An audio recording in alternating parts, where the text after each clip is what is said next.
ஐயோ சொதப்பிட்டாடே. கேஜிஎஃப் பற்றி பேச போகிறேன்டா. ராக்கி பாய் மாதிரி முடிவெட்டுறான்னு சொன்னா அட்டக்கத்தி மாதிரி முடிவெட்டிட்டான். செம்மையாகிறப்பா இது. ஏய் சூப்பராகிறப்பா. நல்ல வேலை தங்கலான் மாதிரி வெட்டாம விட்டானே. அதை விடுங்க. கேஜிஎஃப் படம்னு தனியாக ஒரு படமே வர்ற அளவுக்கு கோலார் தங்க வயலில் ஏகப்பட்ட கதைகள் இருக்குது அப்படின்னு சொல்கிறாங்க. ஏன் இப்போ தங்கலான் படம் வரப்போதில்ல, அது கூட கேஜிஎஃப் சம்மந்தப்பட்டது தான் அப்படின்னு சொல்கிறாங்க. அப்படி கேஜிஎஃப்ல என்னதான் இருந்துச்சு இருக்குது, இவ்வளவு பேர் அதை பற்றியே பேசுகிற அளவுக்கு அங்கே என்னதான் நடந்துச்சு? தங்கத்தை விட அங்கே அதிகமாக பயங்கரமான கதைகள் புதைஞ்சிருக்கிறதுக்கான காரணம் என்ன? இந்தியாவுக்குன்னு தனியாக ஒரு தங்க சுரங்கம்ங்கிறது இருந்துச்சு. அதுவும் உலகத்திலேயே 2வது ஆழமான தங்க சுரங்கம் இது அப்படின்னு சொல்கிற அளவுக்கு பேர் பெற்றது தான் இந்த கேஜிஎஃப். அவ்வளவு முக்கியமாக இருந்த அந்த கேஜிஎஃப்ல தங்கமே இல்லாமல் போயிடுச்சு, இனிமேல் அதில் சுரண்டுறதுக்கு எதுவுமே இல்லை அப்படின்னு சொல்லி இந்திய அரசு அதை இழுத்து மூடிட்டாங்க. அப்படி அது காணாமல் போகிற அளவுக்கு சுரண்டி எடுத்து சம்பாதிச்சது யாருன்னா ஆங்கிலேயர்கள் தான். கேஜிஎஃப் ஆங்கிலேயர்கள் லிட்டில் இங்கிலாந்து அப்படின்னு செல்லமாக கூப்பிட்டாங்க. அந்த அளவுக்கு அங்கே வசதி வாய்ப்புங்கிறது இருந்துச்சு. ஆனால் அது லிட்டில் இங்கிலாண்டாக இருந்தது ஆங்கிலேயர்களுக்கு மட்டும்தான். அதை லிட்டில் இங்கிலாண்டாக மாற்றி காமிச்ச இந்திய தொழிலாளர்களுக்கு அது ஒரு லிட்டில் ஹெல்லாக தான் இருந்துச்சு. அந்த அளவுக்கு பல கொடூரங்களும் கொடுமைகளும் நிகழ்ந்த இடம் தான் இந்த கேஜிஎஃப். இந்தியர்களுடைய ரத்தத்தின் மேலையும் மரணத்தின் மேலையும் கட்டி எழுப்பப்பட்ட கேஜிஎஃப் சாம்ராஜ்யத்துடைய மொத்த வரலாறையும் தான் இன்னைக்கு நம்ம பார்க்க போகிறோம். Welcome to big bang Bogan. நான் உங்கள் போகன். இன்னைக்கு நாம திரும்பி பார்க்க போறது கேஜிஎஃப் சாப்டர்.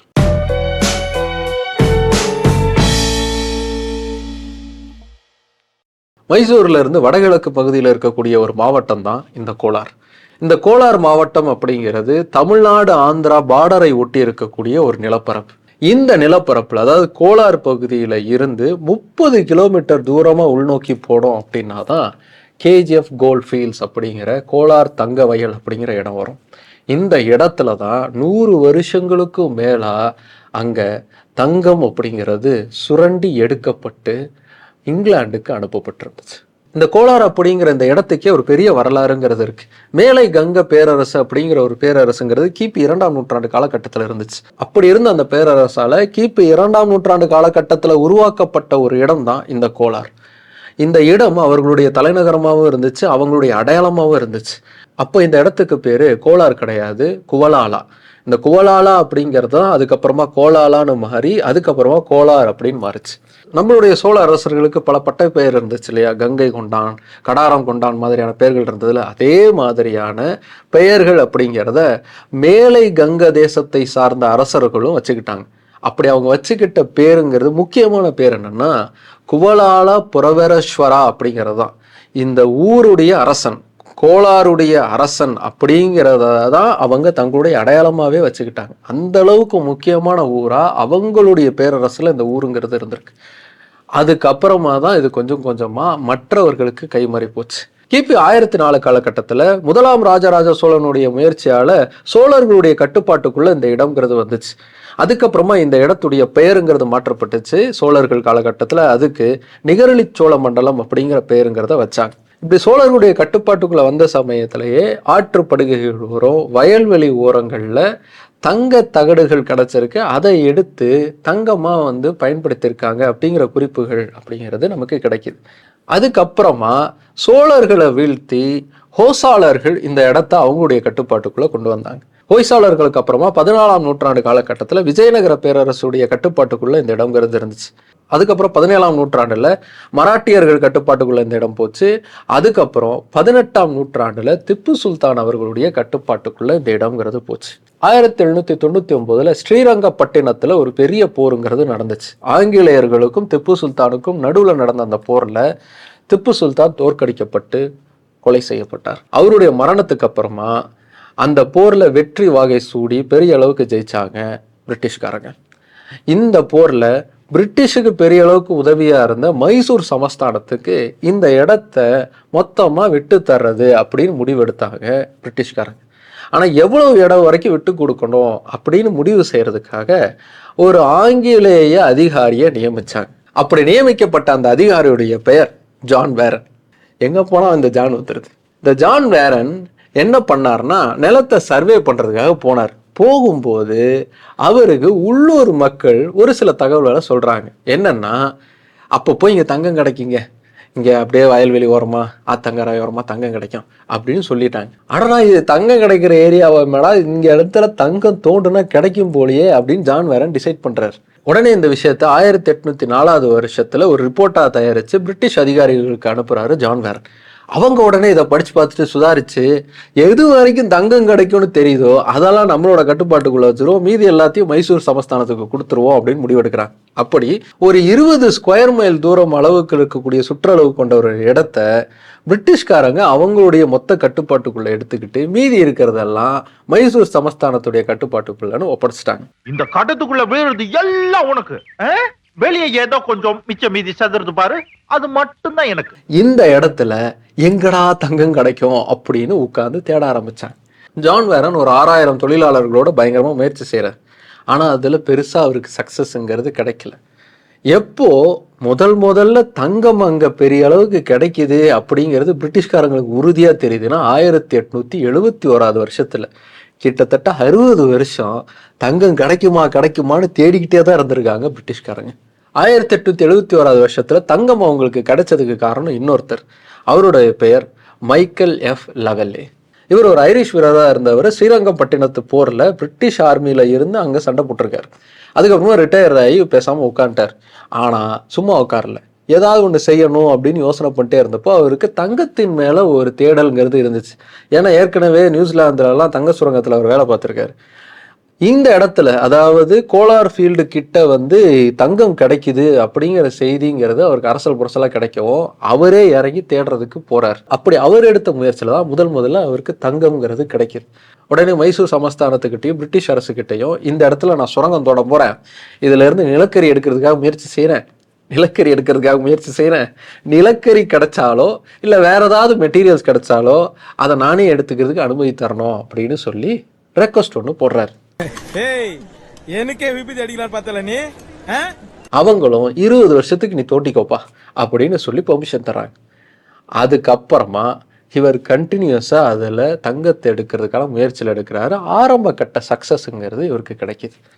ஆனா அதிகமா செலவு ஆகிக்கிட்டே இருக்கே தவிர அந்த செலவு ஈடு செய்யற அளவுக்கான தங்கம்ங்கிறது அவருக்கு கிடைக்கல. போதிய அளவுக்கான எக்யூப்மெண்ட்ஸும் அவர்கிட்ட இல்லை.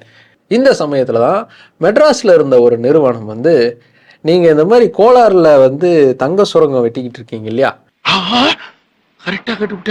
அதை நாங்க எடுத்துக்கிறோம், எங்களுக்கு வித்துற முடியுமான்னு கேட்டாங்க. எப்படா செலவை பேலன்ஸ் பண்ணிக்கிட்டு இருக்கலாம்னு யோசிச்சுக்கிட்டு இருந்த லவேலேவுக்கு இந்த ஐடியா செமையா வரும். அதுக்கு என்ன, தாராளமா எடுத்துக்கோங்கன்னு ஒரு செமையான ஹெஃப்டி அமௌண்ட்டுக்கு வித்துட்டு போயிட்டார். அப்படி லவேலே கிட்ட இருந்து அந்த தங்க சுரங்கத்தை வாங்கின கம்பெனியோட பேர் அர்புத்நாட் கம்பெனி ஆஃப் மெட்ராஸ். இந்த கம்பெனியும் கோலார் கன்செஷனரி சாஃப்ட் கம்பெனி அப்படிங்கிற கம்பெனியும் ஒன்னா சேர்ந்து இங்க தங்க சுரங்கத்தை அடுத்த கட்டத்துக்கு கொண்டு போறதுக்கான வேலையை செய்யறாங்க. பெரிய பெரிய மிஷினரிலாம் வாங்கி போட்டு இங்க தங்கத்தை எடுக்கிறதுக்கான முயற்சிகளை மேற்கொள்றாங்க. அதுல அவங்களுக்கு ஓரளவுக்கு நல்ல சக்சஸ்ங்கிறது கிடைக்குது. இது நடந்த வருஷம் 1877. அதுக்கப்புறமா கிட்டத்தட்ட 11 கம்பெனிஸ் இந்த இடத்துல சுரங்கம் தோன்றதுக்காக பெர்மிஷன் வாங்கி ட்ரை பண்ணிக்கிட்டே இருக்காங்க. ஆனா எந்த கம்பெனிஸுக்கும் பெரிய அளவுக்கு சக்சஸ்ங்கிறது கிடைக்கவே இல்லை. நிறைய பேர் இதுக்கு மேல தோண்ட முடியாது அப்படின்னு இழுத்து மூடுற வேலையுமே செஞ்சுட்டாங்க. ஆனா இவ்வளவு பேர் ஸ்ட்ரகிள் பண்ணிக்கிட்டு இருக்கக்கூடிய இந்த ஏரியாக்குள்ள இன்னொரு கேரக்டர் உள்ள சக்சஸா அதை மாத்தி காட்டுது. அந்த கேரக்டருடைய பேரும் John. 1885 messrs John Taylor and sons அப்படிங்கிற நிறுவனம் கோலார்ல தங்க சுரங்கத்தை தோண்ட ஆரம்பிக்கிறாங்க. ஃபர்ஸ்ட் இனிஷியல் பெரிய அளவுக்கான சக்சஸை அந்த கம்பெனி தான் எடுக்க ஆரம்பிக்கிறாங்க. அதுக்கப்புறமா 20 வருஷத்துக்கு மிகப்பெரிய அளவுக்கு அல்ல தங்கமா அவங்களுக்கு கொட்ட தொடங்குது. 1801 90 வரைக்கும் ஒரு வருஷத்துக்கு 750 கிலோ தங்கம் அளவுக்கு தான் இங்க தோண்டப்பட்டிருக்கு. அதுக்கப்புறம் 1900 ஒரு வருஷத்துக்கு 8960 கிலோ அளவுக்கான தங்கம்ங்கிறது இங்கிருந்து வெட்டி எடுக்கப்பட்டிருக்கு. எவ்வளவு பெரிய சேஞ்ச் பாருங்க. அதுக்கப்புறம் 1910 ஒரு வருஷத்துக்கு 17,080 கிலோ அளவுக்கான தங்கம்ங்கிறது கோலார் சுரங்கங்கள்ல இருந்து வெட்டி எடுக்கப்பட்டிருக்கு. ஆவரேஜா ஒரு வருஷத்துக்கு 11,000 12,000 கிலோ அளவுக்கான தங்கம்ங்கிறது ஒவ்வொரு வருடமும் தொடர்ந்து வெட்டி எடுக்கப்படக்கூடிய அளவுக்கு அந்த சுரங்கங்கள் டெவலப் ஆக ஆரம்பிச்சது. இந்த சமயத்துல இந்த 11 கம்பெனிகள் குறைஞ்சு 5 கம்பெனிஸா தான் மாறி இருக்காங்க. இந்த 5 கம்பெனிக்கும் லீடர் மாதிரி இருந்த கம்பெனி தான் John Taylor and sons company. John Taylor and sons இந்த 5 கம்பெனிக்கும் மேனேஜரா செயல்பட்டு அவங்களுடைய எல்லா நடவடிக்கைகளையும் மானிட்டர் பண்ணி டிசைட் பண்ணக்கூடிய அத்தாரிட்டியில இருந்தாங்க. இந்த கம்பெனிஸுடைய தலைமையகம்ங்கிறது எங்க இருந்துச்சுன்னா லண்டன்ல தான் இருந்துச்சு. அங்க இருந்து இந்தியாவில் இருக்கக்கூடிய இந்த கோலார் இடத்துல இருந்து தங்கத்தை வெட்டி அதை இங்கிலாந்துக்கு அனுப்பிக்கிட்டு இருக்கக்கூடிய வேலையை பார்த்துக்கிட்டு இருந்தாங்க இந்த கம்பெனிஸ். கோலார்ல இருக்கக்கூடிய இந்த தங்க சுரங்கங்கள் சரியா செயல்படணும் அப்படிங்கிறதுக்காகவே ஏகப்பட்ட விஷயங்களை ஆங்கிலேயர்கள் செஞ்சாங்க. முதல்ல பவர் பிளான்ட்டுங்கிறது இந்தியாவில் உருவாக்கப்பட்ட இடம்ங்கிறது கோலார் தான். கிட்டத்தட்ட 140 கிலோமீட்டருக்கு கேபிள் லைனுங்க கொண்டு வந்து எலக்ட்ரிசிட்டியை முதல்ல கோலார்ல கொண்டு வந்து சேர்த்தாங்க ஆங்கிலேயர்கள். அதுலேயும் ரொம்ப கனெக்டட் ரைட் ரூல்ஸை கோலாருக்காக கொண்டு வந்தாங்க. கோலார்ல இருந்து நேரடியாக மும்பைக்கு போகிற அளவுக்கான ரயில் ரூட்டுங்கிறது ஆங்கிலேயர்கள் காலகட்டத்திலேயே போடப்பட்டுச்சு. அதே மாதிரி இந்த தங்க சுரங்கத்தில் ஹையர் அஃபிஷியல்ஸாக நியமிக்கப்பட்ட ஐரோப்பியர்கள் தங்கி வாழ்றதுக்காகவே ஒரு ரொம்ப சொஃபஸ்டிகேட்டடான டவுனுங்கிறது உருவாக்கப்பட்டுச்சு. லண்டனில் இருக்கிற மாதிரி கிளப் ஹவுசஸ், பெரிய பெரிய பங்களா, ரொம்ப அழகான கார்டன்ஸ், ரொம்ப தரமான ஸ்கூல் எஜுகேஷன்ஸ், இது எல்லாமே ஐரோப்பிய ஃபேமிலிஸ்க்காகவே உருவாக்கப்பட்டுச்சு. ஆனால் இந்த அளவுக்கு சொஃபஸ்டிகேட்டடாக இவங்களுடைய வாழ்க்கை தரம் இருந்துச்சு இல்லையா? ஆனால் இவங்களை இந்த அளவுக்கு உயர்த்துறதுக்கு காரணமாக இருந்த அடிமட்ட கூலி தொழிலாளர்களுடைய வாழ்க்கைங்கிறது ரொம்ப கொடூரமானதாக இருந்துச்சு. ஆரம்பத்தில் இந்த இடத்துல தங்கம் கிடைக்குமா அப்படின்னு ஜான் வேரன் தேட ஆரம்பிச்சார்ல, அப்போ ஒரு 6000 பேரோட தன்னுடைய வேலையை தொடங்கினாருன்னு சொன்னேன் இல்லையா? அந்த 6000 பேருமே தமிழ்நாட்டில இருந்து கொண்டு வரப்பட்ட கூலி தொழிலாளர்கள் தான்.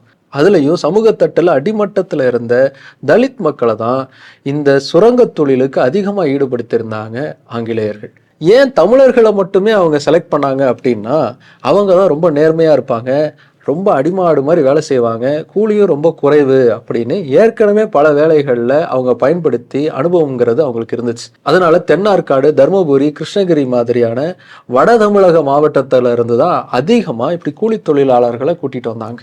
இது போக ஆந்திராவில் இருக்கக்கூடிய சித்தூர் மாதிரியான இடங்கள்ல இருந்தும் கூலி தொழிலாளர்கள் கொண்டு வரப்பட்டாங்க. ஆனால் பெரும்பான்மையான எண்ணிக்கையில் தமிழர்கள் மட்டும்தான் அங்கே இருந்தாங்க. ஆரம்பத்திலேயே கிட்டத்தட்ட 77% அங்கே இருந்த ஒட்டுமொத்த கூலி தொழிலாளர்களுடைய எண்ணிக்கையில் 77% தமிழர்கள் மட்டும்தான் அங்கே இருந்திருக்காங்க. அப்படி இந்த மற்ற இடங்கள்ல இருந்து இங்கே கொண்டு வந்து தங்க வைக்கப்பட்ட சுரங்க தொழிலாளர்களுக்கு போதிய அளவுக்கான வசதி வாய்ப்புங்கிறதே செஞ்சு தரப்படலை. வெறும் ஒரு அறை கொண்ட வீடுகள் தான் ஒதுக்கப்பட்டிருக்கு. அந்த ஒரு அறையில் ஒரே ஒருத்தர் தான் தங்க முடியுங்கிற அளவுக்கு தான் ஸ்பேஸ் இருந்திருக்கு. ஆனால் அத்தனூண்டு இடத்துக்குள்ள மொத்த குடும்பமே வாழக்கூடிய நிலைமைங்கிறது அங்கே உருவாயிருக்கு. அதுவும் அந்த வீடுகள் எல்லாமே ஆரம்பத்தில் மூங்கிலால் செய்யப்பட்ட வீடுகளாக இருந்திருக்கு. அதுக்கப்புறமா தகரத்தால் அது மாற்றப்பட்டிருக்கு. இப்படி ரொம்ப வசதி குறைந்த இடத்துல தான் அவங்க வாழவே ஆரம்பிச்சிருக்காங்க. இப்படி இவங்களுக்காக உருவாக்கப்பட்ட இந்த வாழ்விடங்கள் அப்படிங்கிறது ஐரோப்பியர்களுடைய பங்களாக்களை விட ரொம்ப தூரமாக தான் உருவாக்கப்பட்டிருக்கு. இப்படி வாழ்றதுக்கு போதிய அளவுக்கு வசதி இல்லை அப்படின்னா வேலை செய்கிற இடத்துலையுமே அவங்களுக்கு போதிய பாதுகாப்பு அப்படிங்கிறது இல்லை. ஆரம்ப காலகட்டத்தில் டெக்னாலஜிஸ்லாம் பெருசாக இல்லை. அதனால இங்கே சுரங்கம் தோன்றதும் கூட ரொம்ப சிரமமான ஒன்றா தான் இருந்திருக்கு. பல நேரத்தில் சுரங்கத்தை பெருசாக தோண்ட முடியாமல் ரொம்ப சின்ன வழியாக இருந்ததால் அந்த சுரங்க தொழிலாளர்கள் அதுக்குள்ள தவழ்ந்து போக வேண்டிய நிலைமையெல்லாம் இருந்திருக்கு. அதோட பூமிக்கு அடியில் இந்த சுரங்கம் தோண்டப்பட்டதால அங்கே ரொம்ப அதிகமான அளவுக்கு வெப்பங்கிறது இருந்திருக்கு. அவ்வளவு வெப்ப காத்தையும் தாங்கிக்கிட்டு அவங்க வேலை செய்யணும். எவ்வளவுதான் வெளியிலிருந்து காற்று உள்ளே வர்றதுக்கான முயற்சி எடுத்து தண்ணியை தெளிச்சா கூட 130 டிகிரிக்கு கீழே அங்கே வெப்பத்தை குறைக்கவே முடியல. அவ்வளவு அதிகமான வெப்பம் கொண்ட சூழல்ல தான் அவங்க வேலை செய்ய வேண்டிய நிலைமைங்கிறது இருந்துச்சு. பல சமயத்தில் அவங்களுக்கு மூச்சடைப்புங்கிறது ஏற்பட்டிருக்கு. அப்போது வெளியில் வந்து எங்களுக்கு கொஞ்சம் மூச்சு விடுறதுக்கு பெர்மிஷன் தாங்க, போய் மூச்சு விட்டுட்டு வெளியில் வந்துடுறோம், கொஞ்சம் ஃப்ரெஷ் ஏர் வாங்கிக்கிறோம் அப்படின்னு கேட்டால் அதற்கும் ஐரோப்பியர்கள் கண்டிப்பாக முடியாதுன்னு சொல்லி மறுபடியும் சுரங்கத்துக்குள்ளேயே அவங்கள திருப்பி அனுப்பியிருக்காங்க. திடீர்னு பாறைகளில் பிளவுகள் ஏற்பட்டு அப்படியே மேலே விழுந்திருக்கு, மண் சரிவுகள் ஏற்பட்டிருக்கு, கேஸ் லீக்கேஜ் ஆயிருக்கு. இவ்வளவு மோசமான பயங்கரமான உயிருக்கே எப்போ வேணால் ஆபத்து வருங்கிற நிலைமையில தான் அங்கே இருக்கக்கூடிய தொழிலாளர்கள் வேலை பார்த்துருக்காங்க. ஆரம்பத்தில் எந்த விதமான சேஃப்டி மெஷர்ஸுங்கிறதே இந்த தொழிலாளர்களுக்கு இல்லை. எந்த எக்யூப்மெண்ட்ஸுமே அவங்களுக்கு வழங்கப்படலை. 1900 சுரங்கத்துக்குள்ளே எடுக்கப்பட்ட ஒரு தொழிலாளியுடைய ஃபோட்டோவில் அவர் எந்த ஹெல்மெட்டும் அணியாமல் காலில் செருப்பு கூட போடாமல் தான் நின்றுக்கிட்டு இருக்கார். இப்படி எந்த ஒரு சேஃப்டி கேஸுமே இல்லாமல் தான் இவங்க சுரங்க தொழிலில் ஈடுபட்டுக்கிட்டு இருந்தாங்க. இப்படி திடீர் விபத்துகளால் நிறைய பேர் கை இழந்திருக்காங்க, நடக்க முடியாமல் போயிருக்காங்க, ஏன் மரணங்கள் கூட நடந்திருக்கு. 1897 மைசூர் மைனில் இருந்த டெய்லர் ஷாஃப்ட்டுக்குள்ள ஒரு பெரிய மண் சரிவு ஏற்பட்டு 50 பேர் ஸ்பாட்லேயே இறந்துருக்காங்க. இப்படி இவ்வளவு பேர் இறந்து போனதுக்கு அப்புறமா தொழிலாளர்கள் சுரங்கத்துக்குள்ள இறங்குறதுக்கே பயந்துட்டு வெளியிலேயே நின்றுருக்காங்க, நாங்கள் இறங்க மாட்டோம். அவங்கள அடிச்சு பார்த்துருக்காங்க, மிரட்டி பார்த்துருக்காங்க, எதுவுமே நடக்கல. பயத்தோட உச்சத்துக்கு போயிட்டாங்க தொழிலாளர்கள். அவங்களுடைய பயத்தை போக்கணும் அப்படிங்கிறதுக்காக ஐரோப்பிய சோல்ஜர்ஸ்லாம் சுரங்கத்துக்குள்ள போய் பார்த்தீங்களா எந்த விதமான பயமும் இல்லை, நாங்களாம் போயிட்டு வரலையா, போய் வேலை செய்யுங்கடா அப்படின்னு துரத்தி விட்டுருக்காங்க. இவங்களுக்கு என்னென்ன மாதிரியான சம்பளம் கொடுக்கப்பட்டுச்சு, எவ்வளோ சம்பளம் கொடுக்கப்பட்டுச்சு அப்படின்னு பெரிய அளவுக்கான தரவுங்கிறதே பெருசாக கிடைக்கல. எல்லா ரெக்கார்ட்ஸுமே அழிக்கப்பட்டிருக்கு. 1930s மேலே இருக்கக்கூடிய ரெக்கார்ட்ஸ் தான் ஓரளவுக்கு நம்மளுடைய கைகளில் கிடைக்குது. அதுக்கு முன்னாடி இவங்களுக்கு எவ்வளோ சம்பளம் கொடுக்கப்பட்டுச்சு, எவ்வளோ வேலை நேரம் வாங்கப்பட்டுச்சுங்கிற எந்த தகவலும் இல்லை. 1920களில் இருக்கக்கூடிய தரவுகளை எடுத்து பார்த்தா கோலார் தங்க சுரங்கங்களில் வருஷத்துக்கு இறந்து போனவர்களுடைய எண்ணிக்கைங்கிறது 130க்குள்ளே இருந்திருக்கு. இந்த எண்ணிக்கைங்கிறது ஒவ்வொரு முறையும் அதிகமாயிட்டே தான் இருந்திருக்கு. 1930களில் கிட்டத்தட்ட 150 பேர் ஒரு வருஷத்துக்கு இறந்து போயிருக்காங்கன்னு தரவு சொல்லுது. அதுக்கப்புறம் 1940கள் வரைக்கும் கூட ஒரு வருஷத்துக்கு 200 பேருக்கு மேலே இறந்துருக்காங்கன்னு தரவு சொல்லுது. இப்படி எண்ணிக்கை கூடிக்கிட்டே தான் இருந்திருக்கே தவிர குறையலைங்கிறத வச்சு பார்க்கும்போதே இன்னும் அதிகமான அளவுக்கு பாதுகாப்பு இல்லாத சூழல்ல தான் அவங்க வேலை வாங்கப்பட்டிருக்காங்க அப்படிங்கிறதே நமக்கு தெரிய வருது. ரஃபா கால்குலேட் பண்ணி பார்த்தா கூட கோலார் தங்க சுரங்கங்களில் தங்கம் சுரண்டி எடுக்கப்பட்ட 121 வருஷத்துல குறைஞ்சது 6000 பேராது இறந்து போயிருக்க வாய்ப்பு இருக்கு அப்படின்னு தெரிய வருது. இவ்வளவு மோசமான சூழல் அங்க இருந்துச்சு. ஆனா இவ்வளவு கஷ்டமான சூழல் இருந்தாலும் எதை பற்றியுமே கவலைப்படாம தங்களுடைய குடும்பம் நல்லா இருந்தா போதும் அப்படிங்கிற நம்பிக்கையோட தொடர்ந்து அந்த சுரங்க தொழிலாளர்கள் வேலை பார்த்துக்கிட்டே இருந்திருக்காங்க. அவங்க ஆரம்பத்துல வாழ்ந்த இடம்ங்கிறது அதை விட கொடுமையானதா இருந்திருக்கு. ஜமீன்தார்களுடைய கொடுமைகளை அவங்க அனுபவிச்சிருக்காங்க. இதை விட படிச்ச துறமாருங்க நம்ம வாழ்க்கையை மாத்திருவாங்க, கண்டிப்பா பெருசா வெறும் வளர்ச்சி கிடைக்கும், குடும்பம் பெருசா வளர்ந்துரும் அப்படிங்கிற நம்பிக்கையோட தான் மூட்டை மூடிச்ச கட்டிக்கிட்டு அவங்க வாழ்ந்த இடத்துல இருந்து கிளம்பி கோலாருக்கு வந்தாங்க இந்த சுரங்க தொழிலாளர்கள். ஆனா அவங்க எதிர்பார்த்த வாழ்க்கைங்கிறது அவங்களுக்கு கிடைக்கவே இல்லை. பல கஷ்டங்களை தான் அவங்க அனுபவிக்க வேண்டியதா இருந்துச்சு. எந்த அளவுக்கு அவங்க டெடிகேட்டடா வேலை பார்த்தாங்க அப்படிங்கிறதுக்கு ஒரு கதையை ஒரு உதாரணமா சொல்லலாம். பழனி அப்படிங்கிறவர் KGFல இருந்து கிரிஃபர் வைண்டருங்கிறதுல வேலை பார்த்துக்கிட்டு இருந்தார்.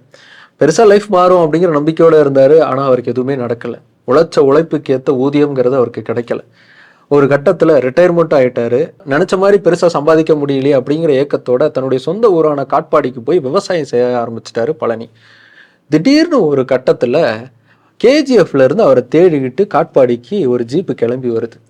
ஒரு 5 வருஷம் கழிச்சு எங்கடா இருக்காரு அவருன்னு வழி தேடி வராங்க. வரும்போதெல்லாம் அவர் இறந்துடக்கூடாது, அப்பவே வயசாயிருச்சு, இப்போ செத்துட்டு போயிட போறாரு அப்படின்னு பயத்திலே இருந்தாங்க. வந்து பழனியை பார்த்ததுக்கு அப்புறம் தான் அவங்களுக்கு பெருமூச்சே வந்திருக்கு.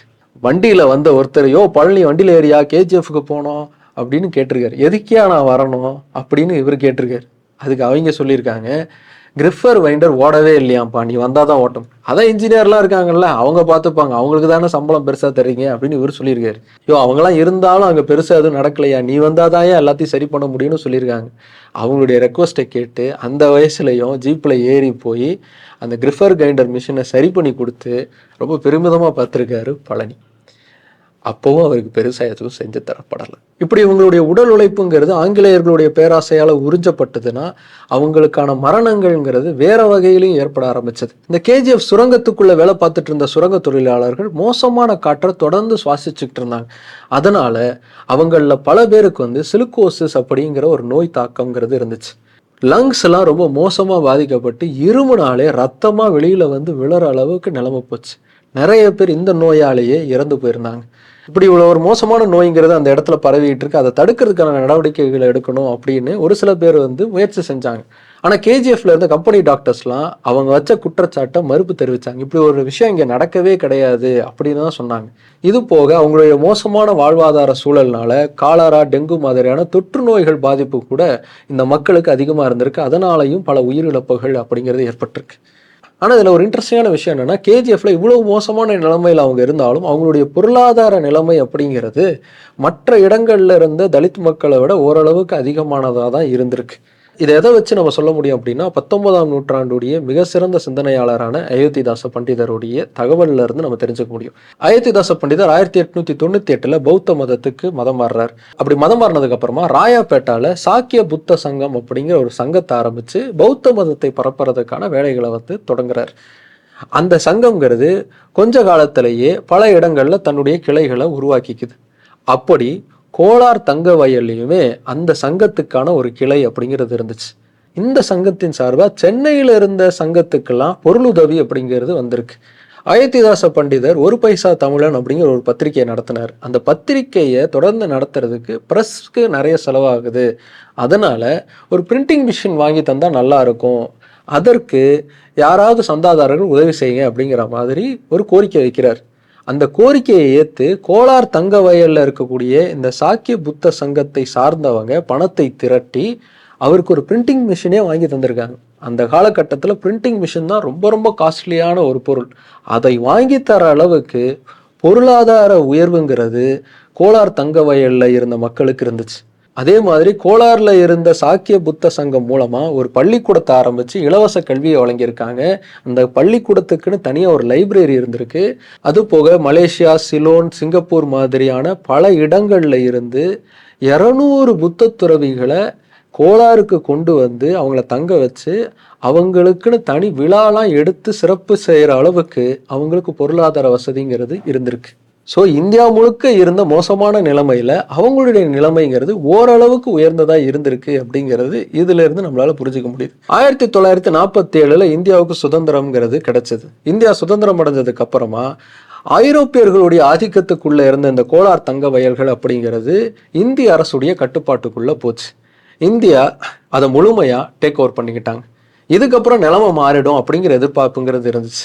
அடுத்தடுத்த உயர் பதவிகளுக்கு நம்மளாலையும் போக முடியும், பெரிய வாய்ப்புகள்லாம் கிடைக்கும் அப்படின்னு கோலார் தங்க வயல்ல இருந்த மக்கள் நம்பிக்கிட்டு இருந்தாங்க. ஆனா அவங்களுடைய நம்பிக்கைங்கிறது மறுபடியும் பொய்யாதான் போச்சு. இந்திய அரசு டேக் ஓவர் பண்ணிக்கிட்டதுக்கு அப்புறமா அங்க எந்த அளவுக்கு பவர் டிஸ்ட்ரிபியூஷனுங்கிறது இருக்கு அப்படிங்கிறத பத்தி ஒரு ஆராய்ச்சிங்கிறது நடத்தப்பட்டுச்சு. அந்த ஆய்வுல 10 உயர் பதவிகள்ல 9 பேர் பார்ப்பனர்களாக தான் இருக்காங்க அப்படிங்கிற புள்ளி விவரங்கிறது வந்துச்சு. முக்கியமான உயர் பதவிகளில் 95% உயர் சாதின்னு சொல்லிக்கப்பட்டவங்க தான் நியமிக்கப்பட்டிருக்காங்க. அதே சமயத்தில் லேபரர்ஸ் மாதிரியான கீழ்மட்ட வேலைகளில் 89%ங்கிறவங்க அதிகமாக மற்ற சாதிகளை சார்ந்தவங்க தான் நியமிக்கப்பட்டிருக்காங்க. இப்படி இந்தியா சுதந்திரம் அடைஞ்சதுக்கு அப்புறமாவும் இந்த கிளாஸ் டிஃபரன்ஸுங்கிறது கோலாரில் பெரிய அளவுக்கு இருந்துக்கிட்டு தான் இருந்திருக்கு. 1957 இந்த கோலார் தங்க சுரங்கங்கள் எல்லாமே பாரத் கோல்ட் மைன்ஸ் லிமிடெட் அப்படிங்கிற நிறுவனத்துக்கு கீழே கொண்டு வரப்பட்டுச்சு. அதுக்கப்புறமா பெரிய அளவுக்கு இங்க அதிக லாபம் கிடைக்க போகுது, இந்தியாவே பெருசா வளரப்போகுது அப்படிங்கிற எதிர்பார்ப்புங்கிறது இருந்துச்சு. ஆனா 1970களில் இருந்து இந்திய அரசு கிட்ட இந்த நிறுவனம் நஷ்டம்தான் அடைஞ்சுக்கிட்டு இருக்கோம், பெருசா லாபம் கிடைக்கல அப்படின்னு அறிக்கைகளை சமர்ப்பிக்க ஆரம்பிச்சாங்க. அதுக்கப்புறம் 40 வருஷத்துல, அதாவது இந்திய அரசு டேக் ஓவர் பண்ண 40 வருஷத்திலேயே கோலார் தங்க வயல்ல இனிமே தங்க எடுக்கவே முடியாது, அது முழுக்க முழுக்க நஷ்டமான தொழில் தான், அதனால சுரங்கத்தை மூடிடலாம் அப்படின்னு முடிவு செஞ்சுட்டாங்க. அந்த முடிவுக்கு அப்புறமா 28 பிப்ரவரி 2001 அபிஷியலா கோலார் தங்க சுரங்கம் அப்படிங்கிறது இழுத்து மூடப்பட்டுச்சு. ஆனா அங்க இருந்த தொழிலாளர்களுக்கு மாற்று வேலை வாய்ப்புகள் அப்படிங்கிறது உருவாக்கப்படலை. நிறைய பேருக்கு வாலண்டியர் ரிட்டையர்மெண்ட்டுங்கிறது கொடுக்குறோம் அப்படின்னு சொல்லியிருந்தாங்க. ஆனால் அவங்களுக்கும் போதிய அளவுக்கான செட்டில்மெண்ட்டுங்கிறது சரியா போய் சேரலை. நிறைய தொழிலாளர்களுடைய குடும்பங்கள் இந்த சுரங்க தொழிலை மட்டுமே தான் நம்பியிருந்துச்சு. அவங்களுக்கு என்ன செய்யறதுனே தெரியாம பல பேர் தத்தளிச்சாங்க. நிறைய பேர் இனிமே இந்த இடத்துல இருந்தா பிழைக்க முடியாது அப்படின்னு முடிவெடுத்து மற்ற இடங்களுக்கு வேலை தேடி பிழைக்க போனாங்க. இப்படி ஒரு பெரிய மைக்ரேஷனுங்கிறது 2001க்கு அப்புறமா நடந்துச்சு. 40 லட்சம் வரைக்கும் இருந்த கோலாருடைய பாப்புலேஷனுங்கிறது அதுக்கப்புறமா 12 லட்சம் அளவுக்கு குறைஞ்சிது.